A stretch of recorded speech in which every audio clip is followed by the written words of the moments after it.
Hi everyone, it's Chris here from OPMC, and if you're using the anti-fraud for WooCommerce plugin by OPMC, you'll be looking at some settings which may seem a bit technical, which ask you to set up reCAPTCHA by Google for your website to help prevent fraud as part of the settings on the plugin. Now, it may sound a little bit technical, but don't be too concerned about it. This is really easy. The first step you need to do is go to google.com/reCAPTCHA, and you'll come to a page like this. You then want to click on the V3 admin console. Here you can set up your account, so it's really straightforward. So we can set up multiple things in here if you have more than one website. I would suggest making it the same as your store. So if your store is mystore.com, we entered that into the first box. You could then choose whether you want to have reCAPTCHA V3 or reCAPTCHA V2. They're just two different ways in which you can do it. This video is not to explain the different options, but you can click on the I and click on site types to learn more about these settings.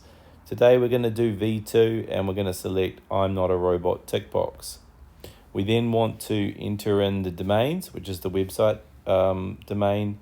So if your website is www.mystore.com, then you would enter in mystore.com. And then down the bottom here, we have a few more settings, Google Cloud Platform, and we just want to name the project, which we can do, and then we just want to press submit down the bottom here. We'll then be given two codes.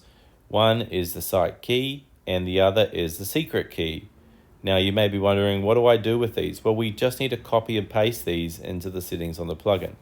So if you navigate to your plugin settings, so go into WooCommerce settings, click on the anti-fraud tab, and then click on reCAPTCHA or Google reCAPTCHA setting page, and you'll come to a page like this. The first thing you want to do is click on that enabled option, is the enable reCAPTCHA. Then you want to set the version that you're using. So if you selected V2 in the Google page, you would select V2 reCAPTCHA, and likewise for V3. Then you'll see that there's a box for the site key and the secret key. You just need to make sure that you select only the text and copy and paste it in here, and do that for both boxes. And then you want to press the Save Changes button down the bottom. That will immediately activate the reCAPTCHA on your website, unless you get an error message, and you'll be able to start using this without making any further changes immediately. If you have any questions, please reach out to our support. Thank you.